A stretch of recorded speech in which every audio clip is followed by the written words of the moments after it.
সম্মানিত বন্ধুগণ, আসসালামু আলাইকুম। দূরে কাছে দেশে অথবা দেশে বাইরে থেকে কলিজার বন্ধুরা ঠিক এই মুহূর্তে যে যেখান থেকে বাস্তব জীবনের গল্প শোনার জন্য আমার সাথে জয়েন করেছেন আমি আপন। আর যে আপন জীবনের গল্পের 1255তম পর্বে আপনাকে প্রতিদিনের মতো স্বাগতম জানাচ্ছি। সম্মানিত বন্ধুগণ, আজ আমি আপনাকে শোনাবো সিলেটের ভাই মোহাম্মদ শাহপরানের জীবনের আশ্চর্যজনক, আজব হয়ে যাওয়ার মতো এক তাজ্জব বাস্তব জীবন কাহিনী। বন্ধুগণ, আজকের গল্পের টাইটেল পরীকে বিয়ে করে 500 বছর বেঁচে আছে যোদ্ধা নুরু মিয়া। দেখেন, এটা শুনে জানি আপনারা অনেকে অবাক হয়ে গেলেন যে মানুষ কিভাবে 500 বছর বেঁচে থাকে, এটা কি আদৌ সম্ভব? হ্যাঁ, শাহপরানের গল্পে একজন যোদ্ধা, যার গল্পটা শুরু হয় 1525 সাল থেকে 2015 সাল পর্যন্ত। বাংলার এক যোদ্ধা যে সময়টাতে প্রায় 1525-এর দিকে বাংলা স্বাধীন করত, স্বাধীন সুলতান হোসেন শাহী বংশধর, তিনার শাসন আমল থেকে আজকের 2015 সাল পর্যন্ত এই গল্পটা চলে আসছিল। এবং 2015 সালে ভয়ঙ্কর কোনো এক আঘাতে, ভয়ঙ্কর কোনো এক ঘটনায় এই গল্পের সমাপ্তি ঘটে। আজব হয়ে যাওয়ার মতো, তাজ্জব হয়ে যাওয়ার মতো, শরীরে লোম দাঁড়িয়ে যাওয়ার মতো এক ভয়ঙ্কর রকমের বাস্তব ঘটনা। আমি সবাইকে অনুরোধ করব, শুরু থেকে শেষ পর্যন্ত সিলেটের ভাই শাহপরানের জীবনের বাস্তব গল্পটা আপনার প্রত্যেকে আমার মুখে শুনুন এবং গল্প শেষে শাহপরানকে আপনার মতো করে একটা মন্তব্য কমেন্ট বক্সে লিখবেন। ধন্যবাদ সবাইকে। সুপ্রিয় বন্ধুগণ, আসসালামু আলাইকুম। আমার নাম মোহাম্মদ শাহপরান, আমার বাড়ি সিলেট। বন্ধুরা, আমি আমার জীবনের গল্পটা শুরু করার শুরুতে আপনাদেরকে আমার পরিবারের বিষয়ে জানিয়ে রাখি। আমার পরিবারে আমি আছি, আমার বাবা আছে, মা আছে, রয়েছে আমার দাদি মনির সহ আমার ছোট 2টা ভাই। আমরা টোটাল 3 ভাই, আমাদের কোনো বোন নেই। আমাদের পরিবারটা সিলেট শহরের অদূরে রহস্য ঘেরা কোনো এক পাহাড়ের পাশে এক নিম্ন মধ্যবিত্ত পরিবার।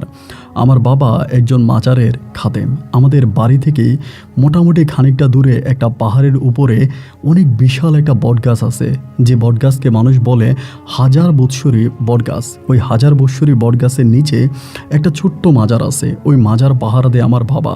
আপনি শুনলে অবাক হয়ে যাবেন, হিন্দু মুসলিম নির্বিশেষে সব ধর্মের মানুষ এই মাজারে যায় এবং সব মানুষ ওই মাজারে গিয়ে মাজারের দান বাক্সে যে পরিমাণে টাকা দেয় তাই দিয়ে মাজারের উন্নয়নের কাজ চলে। এছাড়া আমাদের পরিবারটা চলে। মাজারের খাদেম হিসাবে আমাদের মাজারের খাদেম হিসাবে আমার বাবা আমাদের এলাকাতে অনেক ভালো একজন মানুষ। আমাদের পরিবারটা একটা অন্যরকম পরিবার, রহস্যে ঘেরা একটা পরিবার, তাজ্জব একটা পরিবার। কেন বলি, ছোটোবেলা থেকে এই জিন, ভূত, পরী, আত্মা এসব নিয়ে আলোচনা করতে করতে এবং এসবের গল্প শুনতে শুনতে আমার শৈশবের দিনগুলো কাটে। ছোটোবেলায় জিন পরীর ভয়ে আমি স্কুলে পর্যন্ত যেতে পারিনি। আমি সহ আমার 2 ভাই একেবারে মূর্খ পরিবারের সন্তান। আমরা একদম পড়াশোনা করিনি, একদম মূর্খ ছিলাম এবং আমাদের পরিবারটা থেকে আশেপাশের পরিবারের মানুষগুলো আমাদের পরিবারকে নিয়ে চাঞ্চল্যকর তথ্য প্রকাশ করত, বা তারা আমাদের পরিবার নিয়ে অনেক বেশি বিঘ্নত ছিল। ছোটোবেলা থেকে দেখে আসতাম আমার বাবা যে মাজার দেখাশোনা করে, বা আমার বাবা যে মাজারের খাদেম, আমার যেই দাদি আছে, মানে আমার বাবার মা, আমার দাদি মাঝে মাঝে রাতের বেলায়, গভীর রাতে বাটি করে, আপনি দেখলে অবাক হয়ে যাবেন, অনেক বড় একটা প্লেট আছে যেটার মধ্যে আপনার আরব দেশে যারা মানুষরা খাবার খায়, যে 8-10 জন মানুষ মিলে একটা ডিশের মধ্যে বা একটা প্লেটের মধ্যে খাবার খায়, এইরকম বিশাল একটা প্লেট আমার দাদি কী করবে, সাজাবে। ওই প্লেটের মধ্যে ভাত, তরকারি, মাংস থেকে শুরু করে যা কিছু দেওয়া দরকার এই সমস্ত কিছু দিয়ে গভীর রাতে ওই প্লেটটা মাথায় করে নিয়ে, প্লেটের সামনে একটা ছোট মোমবাতি জ্বালিয়ে ওই প্লেটটাকে মাথায় করে নিয়ে আমার দাদি তখন ওই মাজারটার উপরে ওই প্লেটটাকে রেখে চলে আসবে। এবং সকালবেলা গেলে পরে এই প্লেটটাকে খালি পাওয়া যাবে, সম্পূর্ণ খালি পাওয়া যাবে এবং খালি ওই প্লেটটাকে নিয়ে আমার দাদি সকালবেলা বাড়ি ফিরে আসবে। ছোটোবেলা থেকে এই রীতি দেখতে দেখতে আমি বড় হই। নিজের মাঝে কখনো প্রশ্ন জাগে না যে এই খাবার কে খায় এবং এই যে খাবার নিয়ে যায়, এই খাবারগুলো কেন দাদি নিয়ে যায়, কী কারণে নিয়ে যায়, এই প্রশ্নটা নিজেকে সবসময় প্রশ্নবিদ্ধ করতো। কিন্তু এরপরেও আমার দাদিকে আমি কোনো সময় জিজ্ঞাসা করতাম না যে তুমি কেন খাবার নিয়ে যাও, তুমি খাবার মূলত কাকে দাও, কী কারণে তুমি এভাবে খাবার নিয়ে যাও। ছোটোবেলা থেকে এসব দেখতে দেখতে অভ্যস্ত হয়ে যায় এবং একটা পর্যায়ে মোটামুটি অনেকটা বড় হই। এবং যখন বড় হই তখন পর্যন্ত আমি আমার বাবার সাথে ওই মাজারে খাদেমের কাজ করি। বিভিন্ন মানুষজন আসে, তাদেরকে প্রসাদ বা তাদেরকে তাবরুক দিয়ে থাকি এবং তারা হচ্ছে মাজারে দান সরকাত করে এবং মাজারে নিয়ত করে। এবং শুনেছিলাম এই মাজারে যিনি শুয়ে আছে ওনার নাম হচ্ছে নুরু মিয়া। মাজারে শুয়ে থাকা ওই নুরু মিয়া ছিলেন একজন যোদ্ধা, একজন সৈনিক। আজ থেকে প্রায় 1525 সালে তিনি হচ্ছে মারা যায়। 1525 সালে মারা যায় বলতে সেই থেকে তিনি অলৌকিকভাবে আমাদের পরিবারে জীবিত আছে এবং তিনি হচ্ছে আমাদের পরিবারের উত্তরসূরি। আমাদের পরিবারের উত্তরসূরি হচ্ছে তিনি, যিনি এই মাজারে শুয়ে আছে, যাকে অলি বা অনেকেই দরবেশ বলে আখ্যায়িত করে থাকে। এরকম ঘটনাই পরিবারের মুখে শুনতেছি। এরকম করতে করতে একটা সময় অনেকটা বড় হই। অনেকে মাজার সম্বন্ধে আমার কাছে জানতে চায় এবং আমাদের এলাকাতে এই মাজারকে ঘিরে এক একজনের কাছে এক এক ধরনের ব্যাখ্যা পেয়ে থাকি। কেউ বলে মাজারে এ থাকে ও থাকে, এবং মাজারের যে জিন্দা অলি আছে বা যাদেরকে আমি যোদ্ধা নুরু মিয়া বলে থাকি, ইনি এখনও অনেকের সামনে দেখা দেয়। বিশেষ করে আমার পরিবারের মানুষের সামনে আমার দাদি মাঝে মাঝে ওনাকে দেখতে পায়। আমার মাও দেখে, আমার বাবাও দেখে, কিন্তু সত্যিকার অর্থে আমি কোনো দিন এই লোককে দেখতে পাইনি। তাই দাদিকে মাঝে মাঝে প্রশ্ন করতাম, ও দাদি তুমি দেখো, আব্বা দেখে, মা দেখে, বাট আমি কেন আমাদের বংশের ওই পূর্বপুরুষ যোদ্ধা নুরু মিয়াকে দেখতে পাই না? আমারও তো এরকম একজন বীর যোদ্ধাকে দেখতে ইচ্ছে করে, যিনি কিনা আজ থেকে প্রায় 500 বছর আগে মারা গিয়েও আমাদের মাঝে জীবিত আছে। আমার দাদি আমাকে বলে, তুই ওনাকে দেখলে ভয় পাবি। উনি 8-10টা সাধারণ মানুষের মতো নয়। তিনার মাথাটা অনেক বড় এবং তিনার মাথার মধ্যে এখনও মুকুট, এবং তিনি খুব ভয়ঙ্কর চেহারা নিয়ে আমাদের সামনে আসে। আমরাই তো এত বুড়ো হয়ে গেছি, তারপরও তারা দেখলে ভয় পাই। আর যদি তুই তারে দেখিস তাহলে তো তুই আস্ত থাকতে পারবি না, তুই তো মরে যাবি। দাদির মুখে এরকম নুরু মিয়ার গল্প শুনতে শুনতে ছোটোবেলা থেকে অনেকটাই বড় হই। এক পর্যায়ে দাদিকে আমি খুবভাবে ধরি, দাদি আজকে তুমি আমাকে বলতেই হবে কে এই নুরু মিয়া, কী তার পরিচয়, কেন নুরু মিয়াকে নিয়ে আমাদের এলাকাতে এত জল্পনা কল্পনা, কেন এত রহস্য, কেন এক একজন এক একভাবে নুরু মিয়াকে নিয়ে ব্যাখ্যা দিতে থাকে। এই নুরু মিয়ার পরিচয়, এই নুরু মিয়া কে, কেন বা কীভাবে আমাদের পরিবারে আসছে, এই সমস্ত প্রশ্নের উত্তর তুমি আমাকে আজকে দিতে হবে। এরকমভাবে আমি তখন আমার দাদিমণিকে ধরে বসি। ধরার পরে দাদিমণি আমাকে যেটা জানায়, আজ থেকে 500 বছর আগে ঘটে যাওয়া এক অলৌকিক ঘটনা, যেটা শোনার পরে আপনার শরীরের পশম দাঁড়িয়ে যাবে। আমি আমার দাদির মুখে শুনতে পাই, নুরু মিয়া বলে একজন যোদ্ধা ছিলেন। তিনি ছিলেন শাহী সুলতান, স্বাধীন সুলতান শাহী বংশোদ্ভূতের তাদের হচ্ছে রাজকীয় তোষাগারে তিনি থাকতেন। তিনি নুরু মিয়া প্রজাদের কাছ থেকে খাজনা আদায় করতেন, এবং খাজনা আদায়ের কাজ তিনি এই এলাকাতে করতেন। সুলতান শাহীর যেই সঙ্গপঙ্গরা ছিল বা তাদের যেই রাজারা ছিল ওই এলাকাতে, যারা কর উঠাইতো, যারা চাঁদা উঠাইতো, তাদের মাধ্যমেই হচ্ছে, তাদের আন্ডারেই হচ্ছে নুরু মিয়া কাজ করত। নুরু মিয়া পেশায় ছিল একজন সৈনিক বা যোদ্ধা। তো সেই রাজার আন্ডারে ওই এলাকাতে কাজ করত, এবং এমতো অবস্থায় নুরু মিয়া বিভিন্ন মানুষ যারা খাজনা দিতে পারতো না, তাদেরকে নির্মমভাবে ওখানে নিয়ে অত্যাচার করত। রাজার তোষাগাতে নিয়ে যেত এবং রাজার ওই বন্দিশালায় ওদেরকে রাখা হতো এবং মানুষকে নির্মমভাবে মারা হতো শুধুমাত্র খাজনা আদায় করার জন্য। এবং যারা রাজার বিরুদ্ধে গিয়ে দাঁড়াতো, আজকে যেখানে নুরু মিয়া শুয়ে আছে ওই জায়গাটার মধ্যেই তাদেরকে জীবিত কূপ দিয়ে মাথা আলাদা করে ফেলা হতো, এবং তাদেরকে ওভাবেই হচ্ছে বলিদান করার মতো করে হচ্ছে মৃত্যু দেওয়া হতো। এটাই ছিল যোদ্ধা নুরু মিয়ার কাজ। এবং যোদ্ধা নুরু মিয়া ছিলেন সুকুশ একজন আপনার সৈনিক। রাজা তাকে অনেক পছন্দ করত, এবং সেই এলাকার রাজার আন্ডারেই তিনি তখন কাজ করতেন। এরকম করতে করতে তো নুরু মিয়া নাকি একটা সময় একটা মহিলাকে, আবিদা সুলতানা ছিল ওই মহিলার নাম, ওই আবিদাকে মেরে ফেলার জন্য আবিদা তখন ওই রাজার বিরুদ্ধে গিয়ে দাঁড়ায়। আবিদা হচ্ছে তিনি একজন সাহিত্যিকের মতো মানুষ ছিলেন। তিনি নাকি সেই এলাকার সিলেটের ওই জায়গার মানুষগুলোকে একত্রিত করতে শুরু করে, সবার মাঝে এই রাজার বিরুদ্ধে গিয়ে কথোপকথন বলতে শুরু করে। এবং রাজা সবার উপরে অত্যাচার করে, সবাইকে মারে, এবং এই যে চাঁদা দেওয়া বা এই যে রাজাকে খাজনা দেওয়া, এটা থেকে মানুষকে বিরত করার জন্য এই আবিদা তখন কাজ করে। ওই সময় আবিদাকে তখন রাজার তোষাগাতে ধরে আনা হয় এবং আবিদাকে রাজার তোষাগাতে ধরে আনার পরে দীর্ঘদিন পর্যন্ত আবিদাকে রাজার তোষাগাতে বন্দি করে রাখে। রাজার ওই বন্দিশালায় বন্দি থাকা আবিদা তখন মৃত্যুর জন্য রাজার কাছে কাকুতি মিনতি করে, কিন্তু রাজা তাকে ছাড়ে না। এক পর্যায়ে যোদ্ধা নুরুমিয়াকে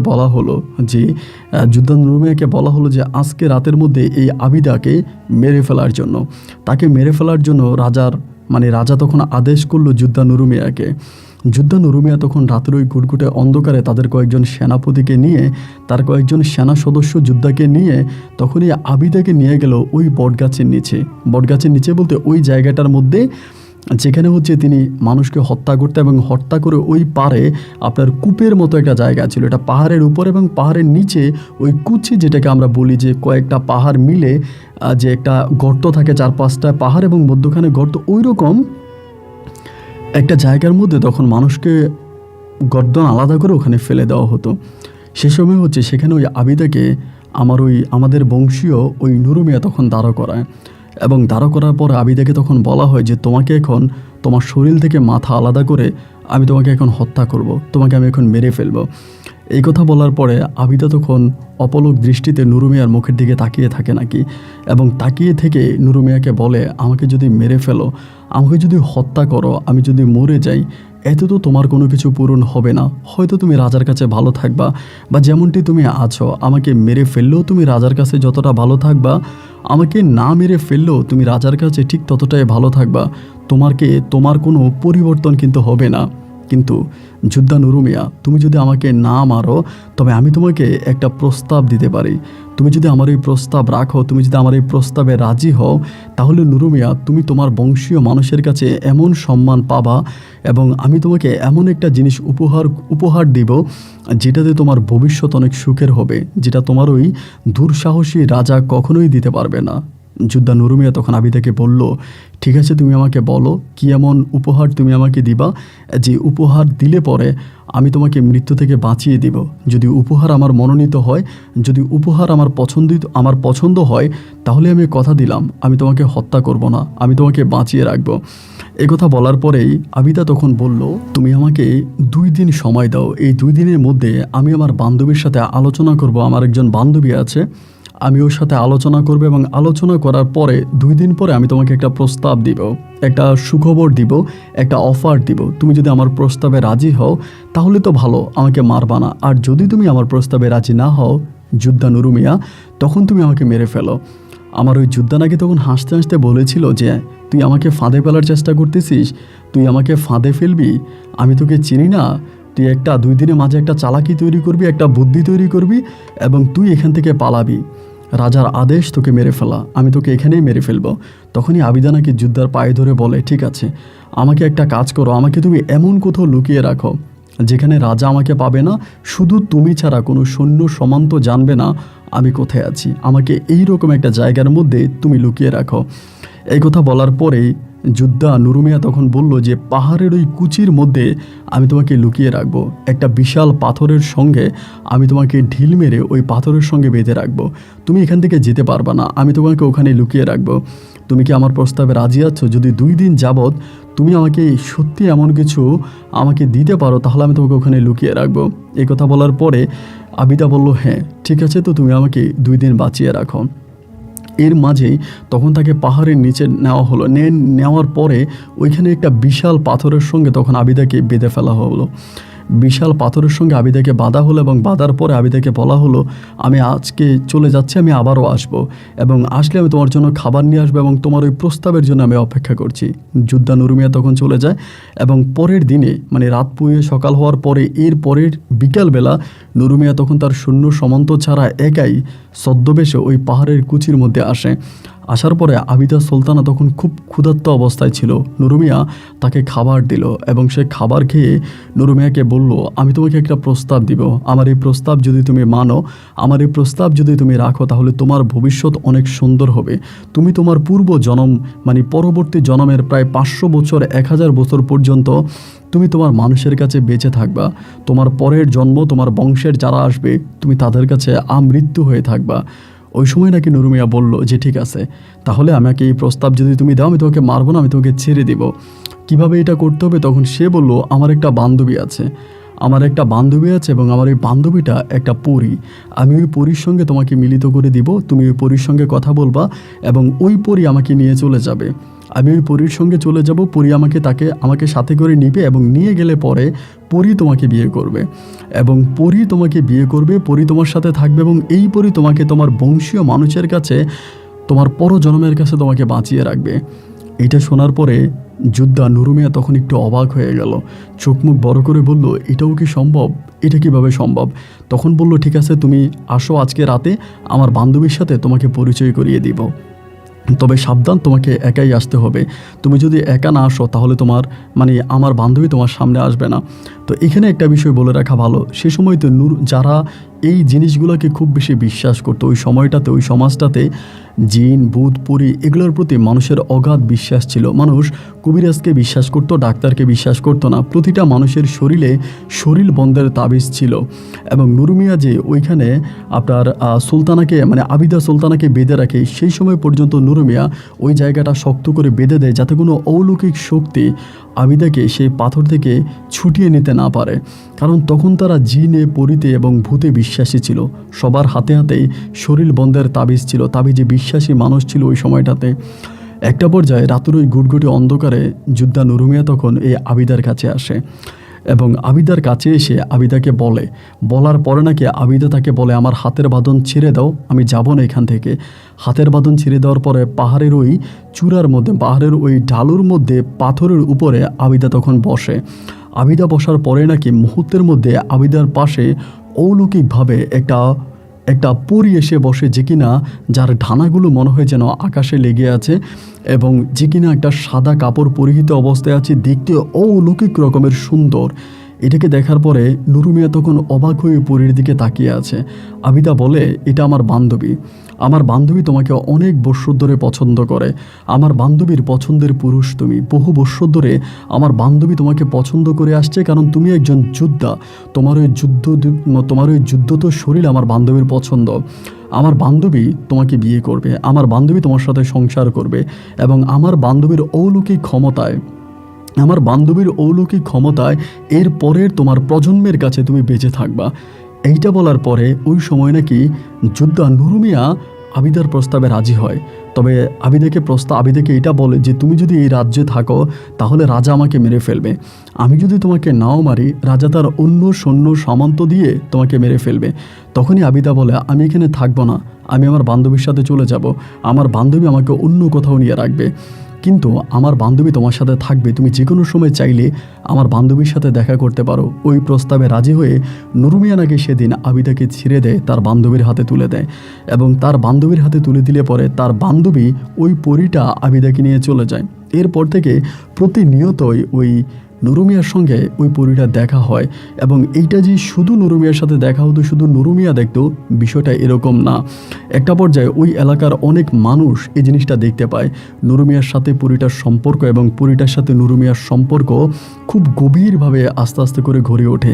এরকম করতে করতে লোকে লোকে জানিত হয় যে নুরু মিয়া নাকি ওই পরীটাকে বিয়ে করে এবং পরীও নুরু মিয়াকে বিয়ে করার পরে আস্তে আস্তে এই পরীর সহযোগিতায় এই পরীটাকে সাথে রেখে নুরু মিয়া তখন ওই এলাকার মানুষগুলোকে প্রায় 500 বছর আগে, যে সময়টা 1525 সালের দিকে, সেই সময়টাতে ওই মানুষগুলোকে রাজার হাতে বন্দি, রাজার হাতে জীবন দেওয়া, রাজার হাতে নির্যাতিত হওয়া, রাজার ওই কর আদায়ের ক্ষেত্রে অত্যাচারিত হওয়া কৃষকগুলাকে, অত্যাচারিত হওয়া সাধারণ সমন্ত মানুষগুলাকে পরী এবং এই আপনার যোদ্ধা নুরু মিয়া মিলে মানুষগুলোকে রক্ষা করে। যোদ্ধা নুরু মিয়ার সহযোগিতায় পরী তখন পরীর সহযোগিতায় যোদ্ধা নুরু মিয়া তখন এই রাজার সাথে যুদ্ধ করে এবং রাজার সাথে যুদ্ধ করে সেই রাজ্য থেকে মানুষগুলোকে অব্যাহতি দেয় এবং একটা পর্যায়ে সেই এলাকার মানুষ যোদ্ধা নুরু মিয়াকে রাজা বলে আখ্যায়িত করে। এবং যোদ্ধা নুরু মিয়ার কথাই তখন সেই এলাকার অনেক মানুষে নাকি শুনতো। এইরকমভাবেই তখন দিনের রাতগুলো কাটতে থাকে এবং সেই মুহূর্তে যোদ্ধা নুরু মিয়া বেশিরভাগ সময় ওই বটবৃক্ষের নিচে বসে বসে কান্নাকাটি করত, কারণ এই গাছের নিচে বসে সে অনেক মানুষকে বলিদান করেছে। যোদ্ধা নুরু মিয়া এই জায়গায় বসে অনেক মানুষকে মৃত্যুতে ঢেলে দিয়েছে, তাই সে ওই মানুষের মানে মানুষগুলোকে যে হত্যা করে তার জন্য এই গাছের নিচে বসে সে অলওয়েজে কান্নাকাটি করতো, নামাজ পড়তো এবং দিনের পথে চলতো। আর এই পরীটা তাকে খাবার এনে দিত, পরীটা তাকে খাবার এনে দিত এবং পরীর হাতের খাবার সে খাইতো। এরকমভাবে চলতে চলতে এলাকার যে রাজারা আছে, মানে এলাকার যেই অন্য অন্য মানুষরা আছে, তখন এই আপনার নুরু মিয়ারে ধরে বলল, তুমি একটা বিয়ে করো, তুমি একজন সুখোষ সৈনিক, তুমি আমাদেরকে রাজারই দুর্দশা থেকে, রাজারই অত্যাচারিত তোষাগার থেকে আমাদেরকে মুক্ত করেছো, তোমার জন্য আমরা মুক্ত জীবন পেয়েছি। এবং তুমি এমন একজন সৈনিক, যদি তোমার কোনো বংশধর না থাকে তাহলে এটা কেমন করে হয়? ওই নুরু মিয়া তখন নাকি বলে, আমি তো একজন পরীকে বিয়ে করেছি, তখন পরী তো আমার বউ। এরপরও এলাকার লোকজন বলে, পরীর মাধ্যমে তো তোমার কোনো সন্তান হবে না, তুমি একটা মানুষকে বিয়ে করো। তখন এলাকার লোকজনে মিলে সেই এলাকার সবচেয়ে সুন্দরী একটা মেয়েকে নাকি ওই নুরু মিয়াকে বিয়ে করায়। সবাই মিলে সুন্দরী এক রমণী নুরু মিয়াকে বিয়ে করে এবং বিয়ে করানোর পরে নুরু মিয়া ওই মহিলাটার সাথেও সংসার করত এবং একইভাবে এই পাহাড়ের চূড়ায় বসে, বটগাছের নিচে বসে ওই পরীর সাথেও তার সংসার হতো। ওই সময়টাতে মানুষ যখন কোনো বিপদে পড়তো বা ধরেন কোনো অলৌকিক ক্ষমতায় মানুষের প্রয়োজন ছিল, কোনো রোগে পড়তো বা কারো টাকা পয়সা লাগতো, যেই সমস্ত বিপদে পড়তো ছুটে আসতো যোদ্ধা নুরু মিয়ার কাছে। পাহাড়ের ওই বটগাছের নিচে বসে যোদ্ধা নুরু মিয়া তখন বিভিন্ন মানুষকে বিভিন্ন ধরনের সাহায্য সহযোগিতা করত, সাহায্যের হাত বাড়িয়ে দিত সাধারণ মানুষের ঘরে ঘরে। এরকম করেই নাকি যোদ্ধা নুরু মিয়ার সংসারে কাটতে থাকে। একটা পর্যায়ে যোদ্ধা নুরু মিয়া যে সুন্দরী রমণীকে বিয়ে করে তার ঘরে সন্তানাদি হয় এবং সন্তান হাদি হওয়ার একটা পর্যায়ে এই পরী নাকি যোদ্ধা নুরু মিয়াকে খুব বেশি পছন্দ করতো বলে যোদ্ধা নুরু মিয়ার অন্য নারীর সাথে সম্পর্কটা মেনে নিতে পারে নাই। মেনে নিতে না পেরে লোকমুখের শোনা, লোকের মুখে জানা, এই পরী নাকি যোদ্ধা নুরু মিয়াকে হত্যা করে ওই বটবৃক্ষের নিচে। ওই বটবৃক্ষের নিচে একদিন রাতের বেলায় ওই পরী যোদ্ধাকে মেরে ফেলে এবং মেরে ফেলার পরে সকালবেলা মানুষ গিয়ে যোদ্ধাকে ওইখানে মৃত অবস্থায় পায় এবং মৃত অবস্থায় পেলে পরে সেই বটগাছের নিচেই ওই নুরু মিয়াকে তখন দাফন করা হয়। এবং নুরু মিয়াকে দাফন করার পরে প্রায় সব সময় এই পরীটা এসে নুরু মিয়ার কবরের উপরে বসে থাকতো। এটা অনেকেই দেখেছে, এই এলাকার অনেক মানুষই এই ঘটনার সাক্ষী। তারা দেখতো নুরু মিয়ার উপরে এই পরীটা এসে বসে থাকে, কবরে বসে থাকে। কিন্তু অবাক করা বিষয় হচ্ছে এইটা, এরপরে নুরু মিয়ার বংশধর যারা এসেছে, এরপরে নুরু মিয়ার পরিবারের যা মানুষরা ছিল, সবার সাথে কোনো না কোনো সময় নুরু মিয়া দেখা করত। কোনো না কোনো সময় নুরু মিয়া আসতো, তাদের সামনে পড়তো এবং তাদের সাথে দেখা সাক্ষাৎ করতো এবং স্বপ্নে এসে তাদেরকে বিভিন্ন সমস্যার সমাধান করত। নুরু মিয়ার অগাধ সয় সম্পত্তি ছিল এবং তিনি সেই এলাকার এক কথায় রাজা ছিলেন। এই জন্য তার যে বংশধররা হয়, তার যে ছেলেমেয়েরা হয়, তারা কোনো রকমের কাজ করতো না। তারা দিনের পর দিন রাজার এই সম্পদ নষ্ট করে বেড়াতো। এই সম্পদ নষ্ট করতে করতে একটা পর্যায়ে তারা অত্যন্ত দরিদ্র হয়ে পড়ে। এই গল্পটা, এই ঘটনাটা আমি আমার দাদির মুখে শুনতে পাই। যখন আমি আমার দাদির মুখে গল্পটা শুনি তখন আমার কাছে মনে হয় যে এটা কোনো রূপকথার কাল্পনিক কোনো গল্প। কিন্তু এটা যদি রূপকথার কাল্পনিক হয়ে থাকবে তাহলে কেন এখনও এই নুরু মিয়ার অস্তিত্ব আমাদের পরিবারের মানুষের মাঝে আছে? কেন এখনও নুরু মিয়া মাঝে মাঝে আমার পরিবারের মানুষের সামনে দেখা করে? যথাযথ আমার বাবার সাথে, আমার মায়ের সাথে এবং আমার দাদির সাথে নুরু মিয়ার এখনও অনেকবার দেখা হয়। শুধু তাদের সাথেই নয়, আমার কাকারা আছে, আমার পুপুরা আছে, ওনাদের সাথেও তারা অনেকেই বলে তারা স্বপ্নে নুরু মিয়াকে দেখতে পায়। এবং আমার দাদি বলে তিনি তার জীবন দশায় নুরু মিয়াকে তিনি তার জীবন দশায় অনেকবার দেখতে পেয়েছেন এবং নুরু মিয়া তার সাথে সরাসরি এসে কথা বলে এবং সরাসরি কথা বলে। আমার দাদি বর্ণনা দেয় নুরু মিয়া আকার অনেক বড় একটা মানুষ ছিল, যার মাথার মধ্যে বড় একটা মুকুট পরা ছিল, শরীরের রক্ত যেন চলাফেরা করতে এরকম দেখা যেত। খুবই ফর্সা, সুন্দর এবং সুদর্শন একজন পুরুষ ছিল এই নুরু মিয়া। এই নুরু মিয়ার গল্প শুনতে শুনতেই না আমার ভিতরে একটা অন্যরকম কিছু জেগে ওঠে। আদৌ কি নুরু মিয়া আসলেই বেঁচে আছে? এখনও কি নুরু মিয়া আমাদের পরিবারের মানুষের সামনে আসে? তাহলে আমি কেন নুরু মিয়াকে দেখতে পাই না? সে থেকে আমার ভিতরে একটা স্বপ্ন লালিত হয়। আমার দাদির মুখে শোনা গল্প শুনে যে নুরু মিয়া একটা পরীকে বিয়ে করে, একটা পরী নুরু মিয়াকে বিয়ে করে এবং এই পরীর সাথে নুরু মিয়া আজও বেঁচে আছে। আমার ভিতর তখন মনে হয় যে আমিও একটা পরীকে বিয়ে করব। আমিও একটা পরীর সাথে সম্পর্ক করব এবং পরী দেখতে অনেক সুন্দর হয়। আমার দাদির মুখে আমি শুনেছিলাম। দাদি ওই পরীর বর্ণনা দিতে দিতে আমার নিজের ভিতরে না পরীর জন্য এক ধরনের একটা আকৃষ্টতা জেগে ওঠে। আমার বয়স প্রায় তখন 16 থেকে 17 বৎসরের কাছাকাছি। আমি তখন একেবারেই টাগরা জোয়ান, আমার শরীরে রক্ত তখন টকবক করে, সুদর্শন ছেলে আমি, সুন্দর চেহারা ছিল আমার। ওই মুহূর্তটাতে তখন মনে হলো যে আমি একটা পরীকে বর্ষে আনবো। আমি আমার দাদিকে সবসময় বলতাম, দাদি, নুরু মিয়া যেমন করে একটা পরীকে বিয়ে করেছে, আমিও একটা পরীকে বিয়ে করব। আমারও না একটা পরীকে বিয়ে করার অনেক ইচ্ছা। আমি কি আমার জীবন দশায় কোনো পরীকে বিয়ে করতে পারবো? পরীর ডানায় বসে আমি গোটা পৃথিবী ঘুরে বেড়াবো। পরী আমাকে আরবের খুরমা খাজুর এনে দিবে, আমি খাবো। পরী আমাকে ইউরোপের দেশের ফ্রেশ ফল এনে দিবে, আমি খাবো। আমি পরীর সাথে মুক্ত বাতাসে ঘুরে বেড়াবো।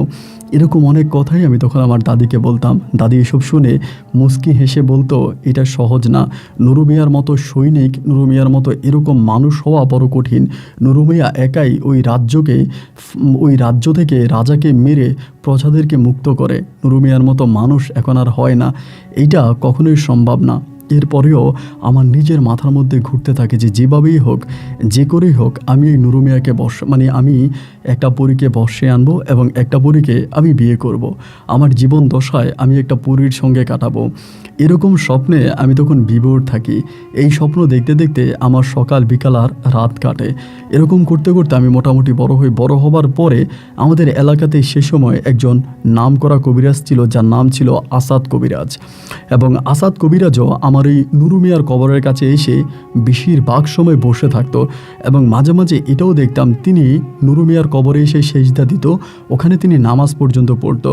এটাকে অনেকে শিরিক বলতো এবং আমার আব্বা এটা করতে দিত না। এরপরেও আসাদ কবিরাজ একমাত্র গুরু মানত এই নুরু মিয়াকে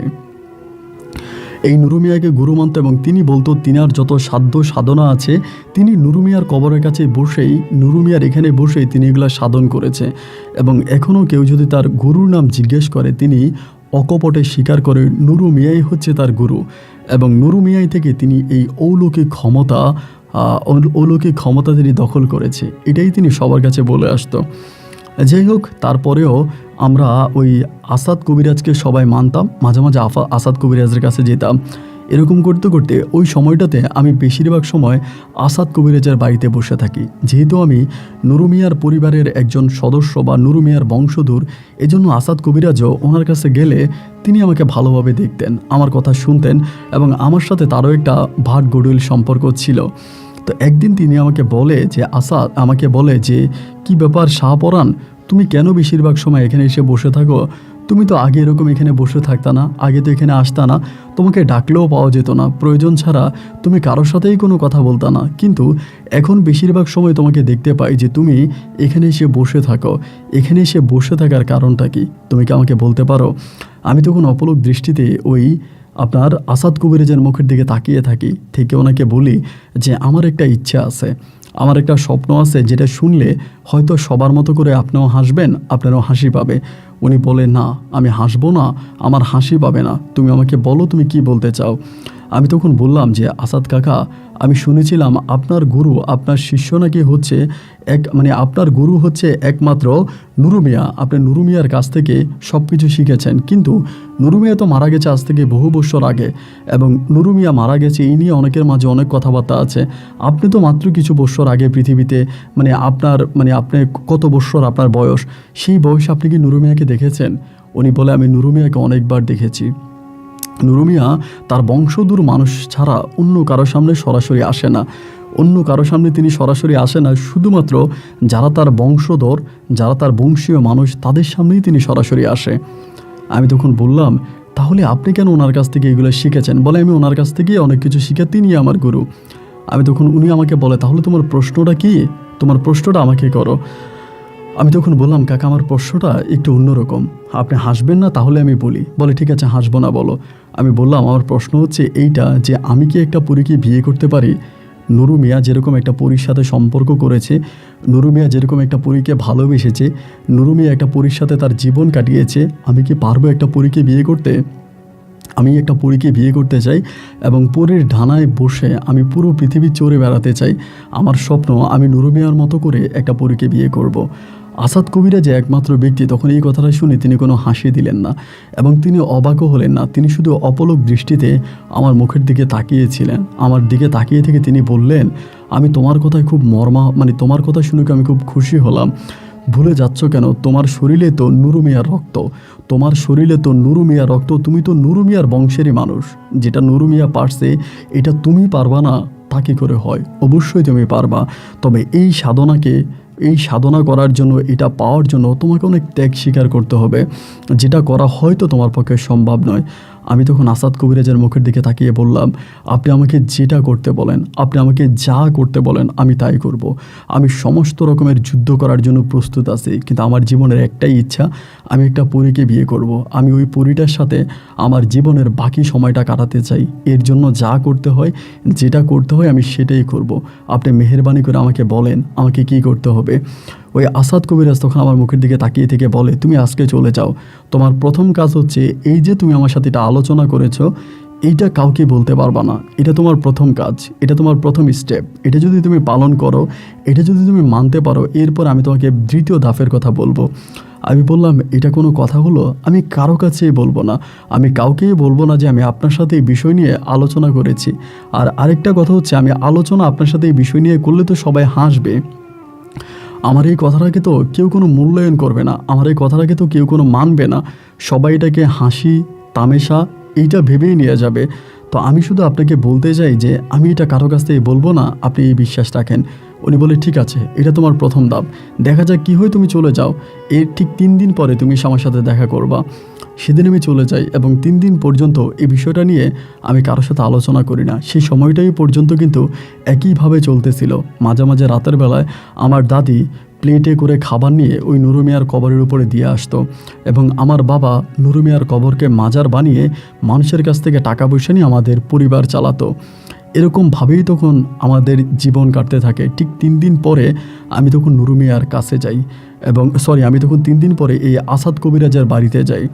যাওয়ার পরে 3 দিন পরে তিনি আমাকে একদিন ভোর দুপুরবেলা, একেবারে দুপুর, সূর্য ঠিক মাথার উপরে, ওই সময় ওনার পুকুরের ঘাটলায় আমাকে নিয়ে বসে আমাকে বলে, শাহপরাণ, তুমি কি সত্যি এই ঘটনা কারো কাছে বলো নাই? আমি বললাম, না, আপনি না আমাকে বলতে মানা করছেন, আর যেটা আপনি মানা করছেন এটা আমি বলবো কেমন করে? আমি কারো কাছে বলি নাই। এই ঘটনা শুধুমাত্র আমি জানি আর আপনি জানেন, আমি এটা কাউকে জানাই নাই। উনি বলে, বাহ, তাহলে তো তুমি প্রথম ধাপে পাশ করে গেছো। আচ্ছা, তুমি কি আসলেই কোনো পরীকে বিয়ে করতে চাও? আমি বললাম, হ্যাঁ, আমি একটা পরীকে বিয়ে করতে চাই। উনি বলে, তাহলে আজকে থেকে তুমি আমার সাথে থাকতে শুরু করো। আমার সাথে থাকতে শুরু করো। যদি কেউ তোমাকে জিজ্ঞেস করে, যদি তোমার বাবা মা তোমাকে বাধাও দেয়, তাও তুমি আমার সাথে থাকবা। তুমি আমার কাছ থেকে সরবা না, তুমি আমার সাথেই থাকবা। আমার সাথে থাকবা, তোমাকে তোমার পরিবার যাই বলুক, যেটাই বলুক, তুমি যাবা না, তুমি আমার সাথে থাকবা। শুধু একটা শর্ত আমি দিব, এই সত্যটা তুমি পরে তোমার দাদিরে বলবা, এখন না। আমি বললাম, আচ্ছা ঠিক আছে। এরপরে আমি ওই আসাদ কবিরাজের সাথে থাকতে শুরু করি। দিনরাত মিলিয়ে আসাদ কবিরাজ রুগী দেখে, বিভিন্ন ধরনের রুগী আসে, আমি ওই সাথে থাকি। এরকম করে কয়েকদিন কাটার পরে এই খবর তখন আমার বাবার কানে গেল যে আমি আসাদ কবিরাজের বাড়িতে পড়ে আছি এবং আমি আসাদ কবিরাজের সাথে কাজ করি। এটা বলার পরে আমার আব্বা একদিন আমাকে খুবভাবে ধমকাধমকি করলো। আমি তখন একেবারে বড় মানুষ, আমাকে ধমকাধমকি করলো, তোরে বিয়ে করাই দিব, তুই বিয়ে শাদী করবি, তুই কেন ওনার কাছে যাবি? ওই কবিরাজ ভালো না, ওর কাছে যাওয়া উচিত না। আমার বাবাও বলে, আমার মাও বলে, আমার দাদিও বলে, সবাই আমাকে বলে আসাদ কবিরাজের কাছ থেকে দূরে থাকার জন্য। আমি যাতে আসাদ কবিরাজের কাছে না যাই, আসাদ কবিরাজের কাছ থেকে দূরে থাকি, যেন আসাদ কবিরাজের সাথে আমি কোনো সম্পর্ক না রাখি। কিন্তু আমি কোনোভাবে আমার পরিবারের কারো কথা শুনতেছি না, পরিবারের কারো কথা মানি না। আমার কথা হচ্ছে আমি আসাদ কবিরাজের কাছে যাব এবং যাচ্ছি এবং ওনার কাছ থেকে এসব শিখতেছি। অনেক দিন কেটে যাওয়ার পরে একদিন আমার দাদি আমাকে জিজ্ঞেস করে, আচ্ছা, তুই কি আমাকে সত্যি করে বলবি যে তুই কেন আসাদ কবিরাজের কাছে যাচ্ছিস? এই কবিরাজি শিক্ষার ভূত তোর মাথায় কেন আসলো? তার কারণ কি? আমি বললাম, দাদি, তুমিও তো অনেক ঘটনা ঘটাও। তুমি দুপুরে খাবার নিয়ে যাও, তুমি বলো তুমি নাকি আমার নানাকে কি বলে এই নুরু মিয়াকে তুমি দেখো, নুরু মিয়ার সম্বন্ধে তুমি আমাকে অনেক কথা বলো। তো তুমিও তো আমাকে অনেক মিথ্যা সান্ত্বনা দাও, অনেক মিথ্যা কথা বলো। নুরু মিয়া কি এখনও আছে? একটা মানুষ কীভাবে মৃত্যুর 500 বছর পরেও তোমাদের সামনে আসতে পারে? এটা তো মিথ্যে, এটা তো সত্য না। আমার দাদি আমাকে বলে, এটা তুই বিশ্বাস করিস? আমি বললাম, বিশ্বাস করি না এটা আমি। যদি তুমি আমাকে দেখাইতে পারো তাহলে আমি যাও। আমি আর ওই ইয়ের কাছে যাব না, আমি আর ওই আসাদ কবিরাজের কাছে যাব না। এই যে আমি আমার দাদিকে এই কথাটা বলেছি, এটা কিন্তু আমি বলেছি আসাদ কবিরাজের শিখিয়ে দেওয়া কথা। আসাদ কবিরাজ আমাকে এটা শিখিয়ে দিছে যে তোর দাদিকে তুই এই শর্ত দিবি, তোর দাদিকে এই শর্ত দিবি যে, দাদি, তুমি যদি আমাকে সত্যি নুরু মিয়াকে দেখাইতে পারো তাহলে আমি কথা দিচ্ছি যে আমি আর কোনোদিনও আসাদ কবিরাজের কাছে যাব না, ওর কাছে আমি কবিরাজি শিখব না। ওই সময় আমার 2 হাতে কিন্তু 2টা তাবিজ পরায় রাখতো সবসময় আসাদ কবিরাজ। আমাকে সবসময় বলতো তাবিজ খুলবি না, কোনো কারণে তাবিজ খুলবি না, তাবিজ সবসময় হাতে রাখবি। তোর পরিবার যদিও বলে তাবিজ খুলে ফেলার জন্য, কিন্তু খবরদার শরীর থেকে তাবিজ আলাদা করা যাবে না। তো এরকম করে উনি আমার সাথে কথা বলতো, আমি তাবিজ ব্যবহার করতাম। তাবিজ কখনো হাত থেকে খুলতাম না, তাবিজ সবসময় হাতের মধ্যে রাখতাম। এরকমভাবেই তখন সময়গুলো কাটতেছে। এবার এরকম করতে করতে আমার দাদি আমাকে বারবার বলে এখান থেকে চলে আয়। আমি বললাম হ্যাঁ চলে আসবো, আমি এখান থেকে চলে আসবো যেদিন তুমি আমাকে এই ইয়েকে দেখাইতে পারবা, মানে আমাকে নুরু মিয়াকে দেখাইতে পারবা। এটা বলার পরে দাদি আমাকে বললো ঠিক আছে, তুই যদি নুরু মিয়াকে দেখিস, তোর ওই বংশীয় বীরকে দেখিস, তাহলে তো তুই ওই আসাদ কবিরাজের কাছ থেকে চলে আসবে। আমি বললাম হ্যাঁ চলে আসবো। তখন আমি আমার ক্ষমতা বুঝে যাব যে আমি তখন কেন আসাদ কবিরাজের কাছে যাব, আমি তো তার চেয়েও বেশি ক্ষমতাধর, আমি তার কাছে কেন যাব। তবে তুমি আমাকে প্রথমত আমার ওই বংশীয় নূরকে আমাকে দেখাও। আমার দাদি বলে আচ্ছা ঠিক আছে তোকে দেখাবো। এরকম করে 1 দিন 2 দিন 3 দিন 4 দিন 5 দিন অনেকগুলো দিন কেটে গেল। অনেকগুলো দিন কেটে যাওয়ার পরে একদিন দাদি আমারে বলে রাতের বেলায় চল আজকে আমি তোর সাথে করে নিয়ে নুরু মিয়ার জন্য খাবার নিয়ে যাব। আমি বললাম না দাদি আমি যাব না, আমার ভয় লাগে। দাদি বলে তুই ভয় পাইস না, আমার সাথে চল। এ কথা বলার পরে আমি তখন দাদির সাথে রওনা দিলাম। দাদির সাথে রওনা দেওয়ার পরে আমি তখন করলাম কি, দাদি ওই খাবারটা নিয়ে আস্তে আস্তে করে ওই কবরস্থানের দিকে গেল বা ওই মাজারে গেল। রাতের বেলায় কিন্তু আমার আব্বা মাজার পাহারা দিত না, সন্ধ্যার পর আমার আব্বা এখান থেকে চলে আসতো।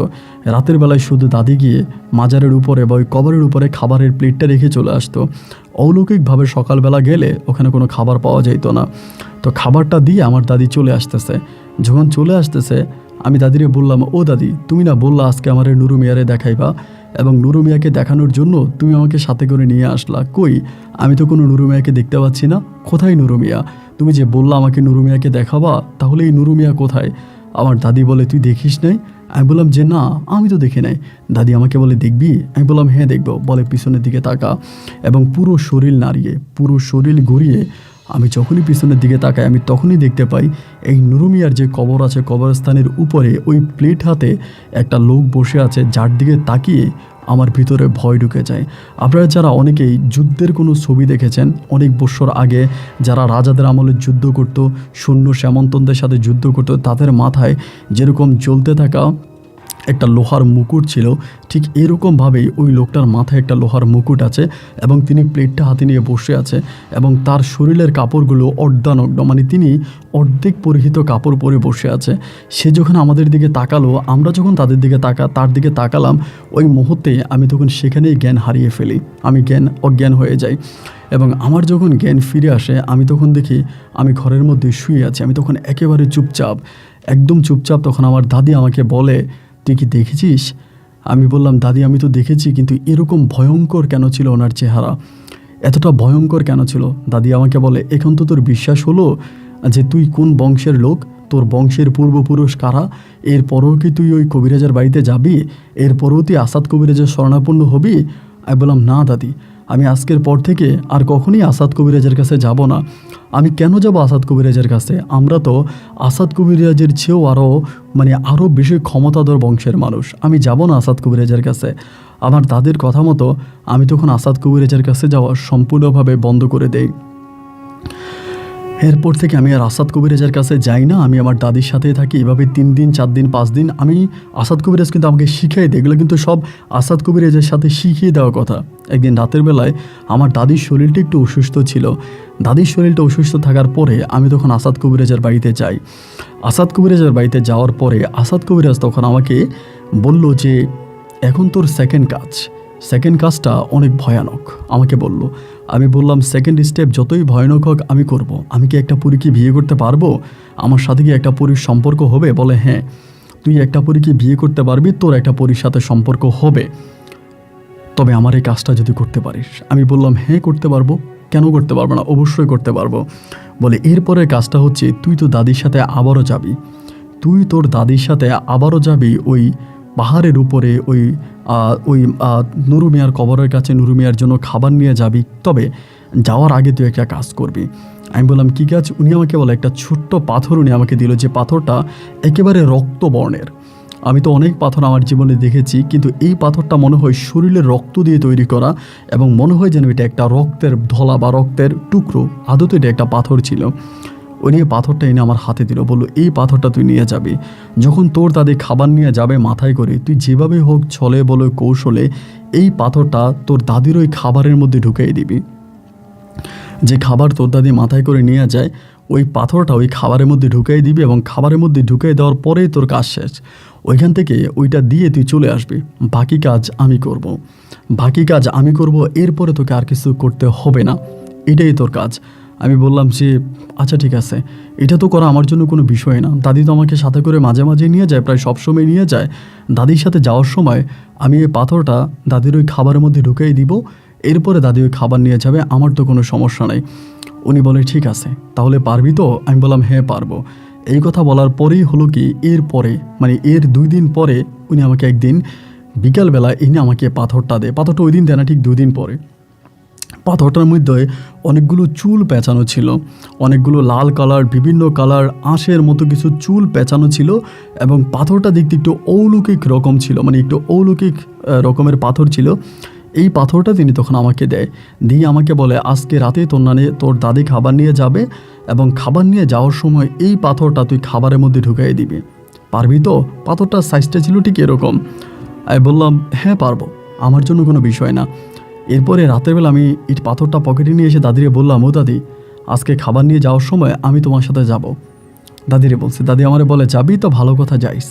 তো রাতের বেলায় গভীর রাতে দাদি তখন খাবারের থালি রেডি করলো, খাবারের মধ্যে মানে থালির মধ্যে যা যা খাবার দেওয়া দরকার সমস্ত খাবার দিল, এবং দেওয়ার পরে একইভাবে মোমবাতি জ্বালিয়ে দাদি তখন ওই খাবারটা মাথায় নিয়ে যাচ্ছে, এবং খাবারটা মাথায় নিয়ে যাওয়ার সময় আমি শুধু এইটুকু আমি বলবো, ওই খাবারটা যখন দাদি মাথায় নিয়ে যায়, আস্তে আস্তে করে আমি তখন আমার হাত দিয়ে দাদির মাথার উপরে ওই ভাতের যে একটা থুপ ছিল, দাদি কিন্তু অনেকগুলো ভাত নিয়ে যাইতো, যে ভাত পরে না 8-10 জন মানুষ খাইলেও থাকবে, 8-10 জন মানুষ খাবার খেলেও থাকবে, এই পরিমাণ ভাত নিয়ে আমার দাদি যাইতো। ওই ভাতের মধ্যে আমি তখন এই পাথরটা ঢুকিয়ে দিই, এবং পাথরটা ঢুকিয়ে দেওয়ার পরে আস্তে আস্তে করে আমিও তখন দাদির সাথে ওই কবরের সামনে যাই, এবং যাওয়ার পরে ওইটার কবরের উপরে মানে মাজারের উপরে দাদি তখন ভাতের থালিটা রাখে। ভাতের থালিটা রেখে দাদি আর আমি তখন চলে আসতে থাকি। দাদি আর আমি যখন চলে আসি, মানে এই জায়গার থেকে চলে আসি, আসার পরে ঠিক যেখানে একদিন দাঁড়িয়ে আমি ওই আমার জীবনের প্রথমেই মানে ওই নুরু মিয়াকে দেখেছিলাম, ঠিক ওই জায়গাটা আসার পরে পিছন থেকে একটা চিৎকারের শব্দ শুনতে পাই, যেটা এতটাই মারাত্মক ছিল, এতটাই ভয়ঙ্কর ছিল যে চিৎকারে মানে আমার কাছে মনে হয় যেন মাটিটাতে ভূমিকম্প হয়ে গেছে, এরকম একটা চিৎকার। এবং এই চিৎকার আসা মাত্রই আমার দাদি মুহূর্তের মধ্যে জায়গায় ঘুরে পড়ে যায়।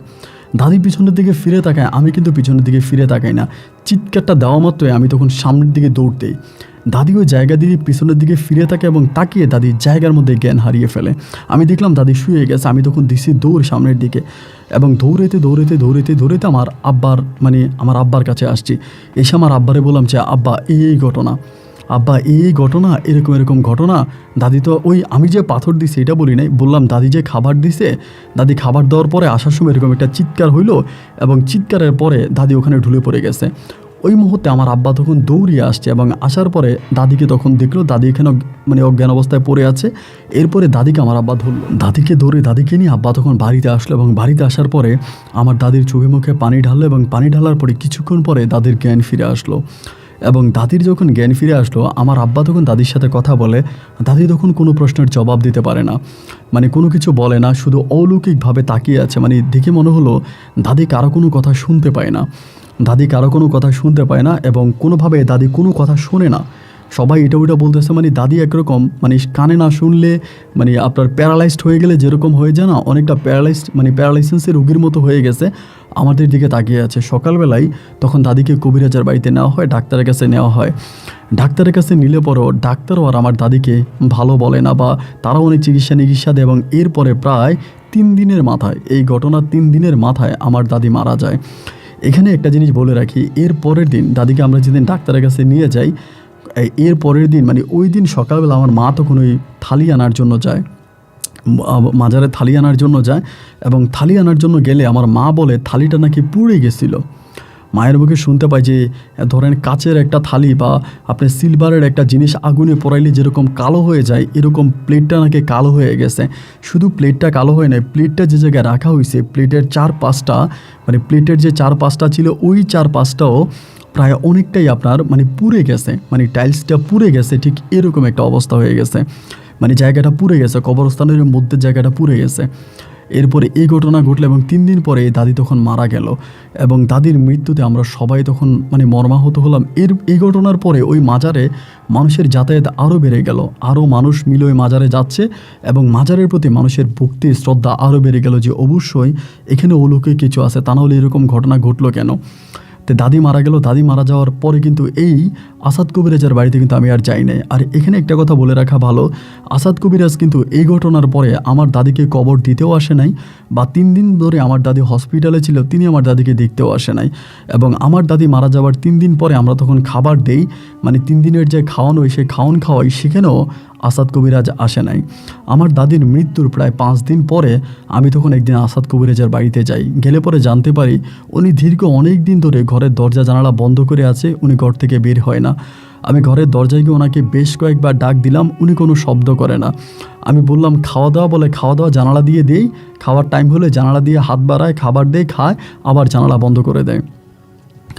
আমি ওই দিনটা ওনার সাথে দেখা হলো না। পরের দিন যখনই তার বউ খাবার দিতে যাবে ওই সময় আমি তার বউয়ের সাথে মানে আসাদ কবিরাজের বউয়ের সাথে জানালা পর্যন্ত যাই। গেলে পর আমি তখন আসাদ কবিরাজকে দেখতে পাই উনি অনেকটা শুকিয়ে গেছে এবং চেহারা জানি কেমন মানে একটু মলিন হয়ে গেছে, দেখে মনে হচ্ছে তার শরীরের উপরে প্রচণ্ড রকমের কোনো প্রেশার যাচ্ছে, তিনি অনেক কষ্টে আছে। আমি সালাম দিলাম, সালামের উত্তরে আমি বললাম যে কাকা আপনার কি মনে আছে আমার দাদি তো মারা গেছে? উনি বলে হ্যাঁ সব মনে আছে, আমি তোরে খবর পাঠাবো, আমি তোরে ডাকবো।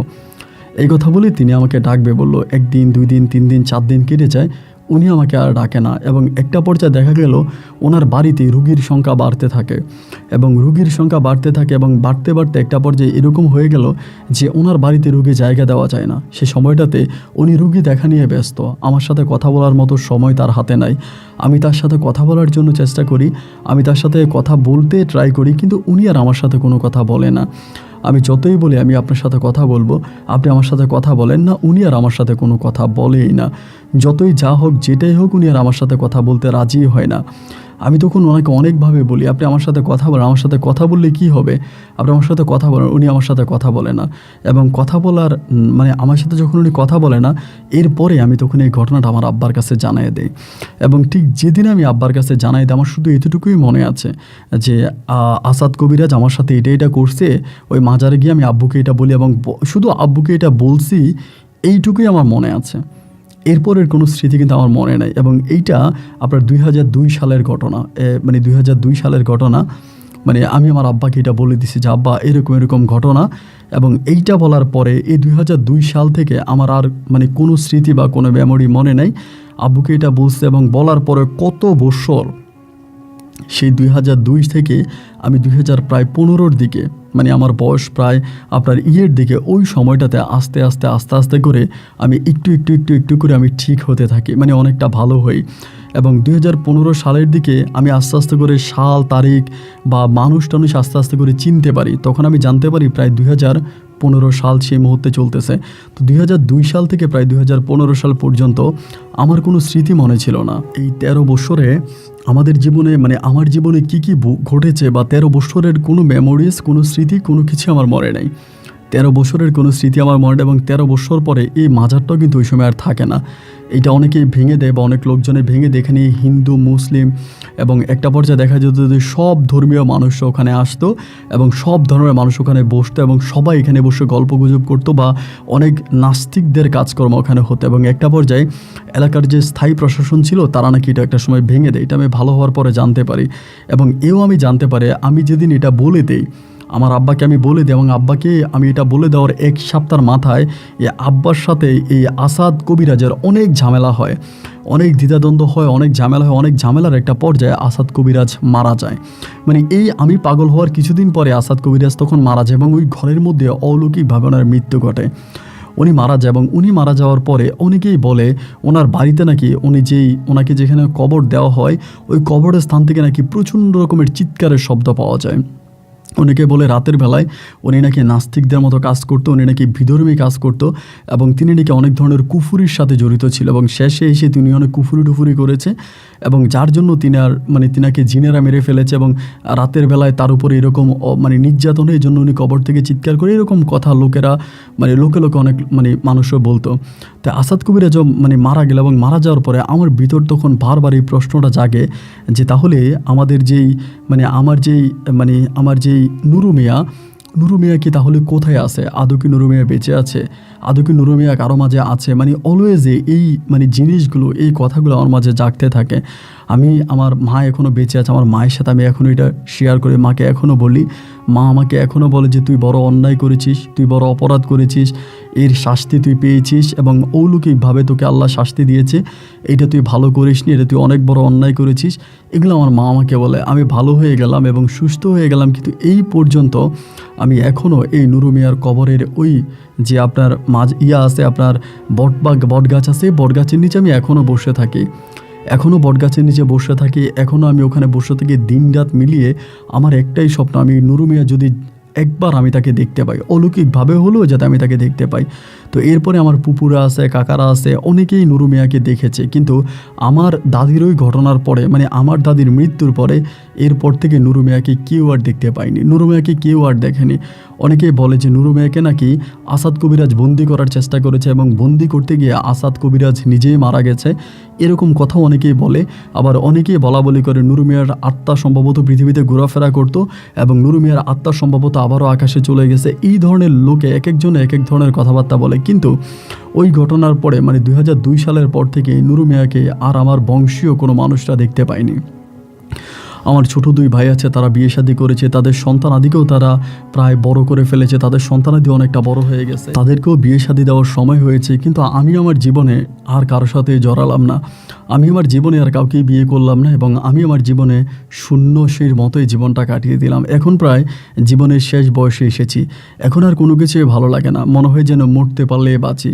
এবং আমার এই জীবনটাকে অনেক অভিশপ্ত একটা জীবন মনে হয়। আমার কাছে মনে হয় শুধুমাত্র আমার জন্যই নুরু মিয়া এভাবে অলৌকিকভাবে চলে গেল, বা আমার জন্য আমার দাদি মারা গেল, আমার জন্য আমার পরিবারের অনেক বড় ক্ষতি হয়ে গেল। আজও এই ক্ষতিপূরণ আমি পোষাতে পারিনি, আজও আমি দুঃখে দুঃখে আমার জীবন কাটাচ্ছি। আমি বেশ কয়েকদিন ধরে আমার ছোট ভাইয়ের, আমার একদম 3 নম্বর যে ভাই আছে, ওই ভাইয়ের বউয়ের মোবাইলে আপনার গল্পগুলো শুনতে পাই। একদিন আমি আমার ছোট ভাইয়ের বউকে বললাম যে তুমি কি শোনো তো, তিনি আমাকে দেখালো, আমার ভালো লাগলো। ওইখান থেকে আমি আমার ছোট ভাইয়ের বউরে বললাম আমি আমার ঘটনাটা এই ছেলেটার সাথে শেয়ার করতে চাই। যদিও এর আগে আমি অনেকজনকে এই ঘটনাটা জানিয়েছি এবং এটা আমাদের এলাকার প্রায় সব মানুষরাই জানে। এরপর আমার ছোটো বোনকে আমি এই কথাগুলো বললাম। যদি আপনি আমার গল্পটা পেয়ে থাকেন, আমার তরফ থেকে আপনার জন্য সালাম রইল। আসসালামু আলাইকুম রহমতুল্লাহি ওয়া বারাকাতুহু।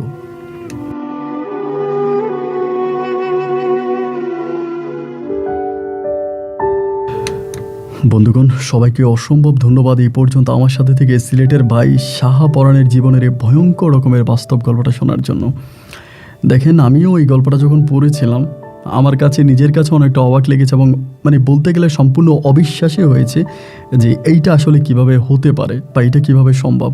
তবে শাহপরাণ ভাই যেটা বললেন যে তার এলাকার সব মানুষ এই ঘটনার সাক্ষী এবং এটা সবাই জানে। এখনও ওই বটবৃক্ষ আছে, বটবৃক্ষের ছবি উনি আমাকে ইমেলে পাঠিয়েছে, দেখিয়েছে এবং তিনিও ওখানে বেশিরভাগ সময় বসে থাকে। তিনার ছবিও পাঠিয়েছে, তার পরিবারের সবার ছবি পাঠিয়েছে এবং সব কিছু দেখলাম। যাই হোক, গল্প শুনে আমার কাছে ভালো লেগেছে এবং সত্যিকার অর্থে জানি না নুরু মিয়ার কী হয়েছে, কেন শেষ বয়সে আসাদ নুরু মিয়াকে কোনো কিছু করতে গিয়ে আসাদ নিজেই কি শেষ হয়ে গেল, না নুরু মিয়া ইচ্ছে করেই চলে গেল, সব কিছুই আল্লাহ তাআলাই ভালো জানে। যেহেতু ঘটনাটা সম্পূর্ণ অলৌকিক এবং ভৌতিক ছিল, গল্প শুনিয়েছি নিজের ভালো লাগা থেকে এবং এই গল্প আপনার কাছে কেমন লেগেছে সেটা আপনি কমেন্ট বক্সে লিখবেন। আজ এখানেই বিদায়, ইনশাল্লাহ দেখা হবে অন্যদিন অন্য কারো বাস্তব জীবনের গল্প নিয়ে। আল্লাহ হাফেজ অ্যান্ড আসসালামু আলাইকুম।